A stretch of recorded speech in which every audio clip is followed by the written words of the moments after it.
Good morning. আজকে সারা রাত ঘুমাইনি, কারণ রাত 10টার সময় আমি বড় এক মগ চা খেয়ে এবং শুতে গিয়েছিলাম। তো তারপর আমার আর ঘুম হলো না। তো সারা রাত এপাশ ওপাশ করলাম, কিন্তু আমার চোখে ঘুম আসলো না। তো কি আর করার, উঠে গেলাম একদমই সকাল সকাল। উঠে ভাবলাম যে একটু ছাদে আসি। আজকে ওয়েদারটা অনেক সুন্দর, আকাশে অনেক মেঘ। মানে এই তো ছাদে এসে একটু ঘোরাঘুরি করতেছি, অনেক বাতাস। তারপরে আমার রাত্রে আমি খাইনি, শুধু চা খাইছিলাম, এই জন্য আমার আর ঘুম হয়নি। যা কি আর করার, এখন ছাদে যেহেতু চলে আসছি, একটু আবহাওয়াটা নিয়ে নেই। মানে এত সুন্দর আবহাওয়া, খুবই ভালো লাগতেছে।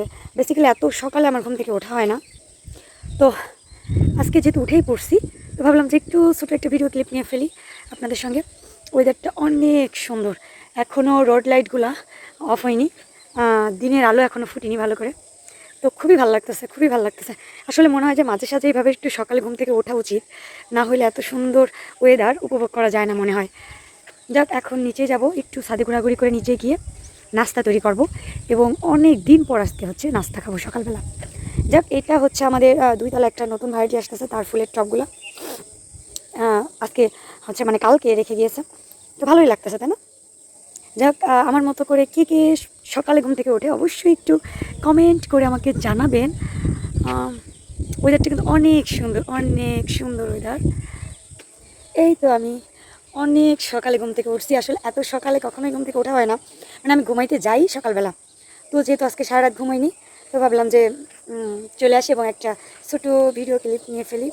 খুবই ফ্রেশ লাগতেছে সকালে ঘুম থেকে উঠলে, আসলে মনটাও ফ্রেশ হয়ে যায়। ওয়েদারটা খুবই সুন্দর ছিল।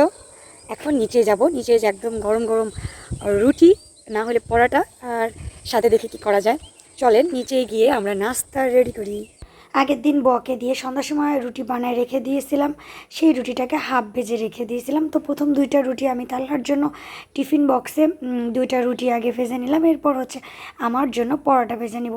তো টোটাল আমাদের 4টা রুটি ছিল, ওর জন্য 2টা রুটি করছি, আর আমার জন্য তেল দিয়ে 2টো পরোটা করে নিলাম। এরপর ফ্রিজ খুলে দেখি হাঁসের ডিম আছে, এরপর একটা হাঁসের ডিম নিয়ে নিলাম। ওই তাওয়াতেই করে কিন্তু আমি হাঁসের ডিমটা ভেজে নিলাম। কখনোই আমার এইভাবে আয়োজন করে সকালে নাস্তা করা হয় না। এই যে মনে হয় কত বছরের ভিতরে ফার্স্ট টাইম আমি মনে হয় এইভাবে আয়োজন করে নিজের জন্য সকালে নাস্তা করতেছি। এত কিছু করব, চা করব না তাই কি হয়? এইদিকে আমার এই নাস্তাগুলো রেডি হতে থাক, আর ওইদিকে চা হতে থাক।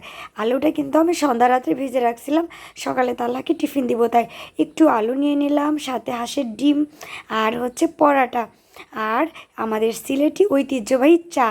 আমার বোন কিন্তু সিলেটে থাকে, ও চার বিজনেস করে, ও আমাকে চা পাঠিয়েছিল। তো ওর চায় আমি সবসময় খেয়ে থাকি। দেখেন চাটা কিন্তু মাশাল্লাহ অনেক ভালো। আপনারা যারা অরিজিনাল সিলেটি চা নিতে চান তারা অবশ্যই আমাকে ইনবক্স করে ফেলেন, আমি ওদের পেজের লিঙ্কটা দিয়ে দেবো, তখন আপনারা অর্ডার করে ফেলবেন। চাটা কিন্তু কোনো কালার ইউজ করা নাই, আস্তে আস্তে জাল দেওয়ার পরে এইভাবে কিন্তু লিকারটা ছাড়বে। তো দেখেন আমার চাটা কিন্তু এখন হয়ে আসছে, আর আমি একটু কড়া করেই দুধ চাটা খাই, যাতে এইভাবে চাটা খেতে খুবই খুবই মজা লাগে। তো এই তো আমি এখন চা নিয়ে নেব পরোটার সাথে। চা সকালবেলা কিন্তু খুবই মজা লাগে খেতে। আমার আজকের সকালের নাস্তা হাঁসের ডিম, আলু ভাজা, পরোটা আর চা। আর আপনারা কে কে আমার এই খাবারগুলো খেতে পছন্দ করেন অবশ্যই আমাকে কমেন্ট করে জানান। অনেক বছর পর আমি আজকে আলহামদুলিল্লাহ এইভাবে করে সকালের নাস্তা আয়োজন করে খাচ্ছি। অনেক অনেক ভালো লাগতেছে। এখন খাওয়া দাওয়া করে আমি টানা একটা ঘুম দেব, আর এক ঘুমে একদম সকাল 10টা বেজে যাবে। আল্লাহ হাফেজ।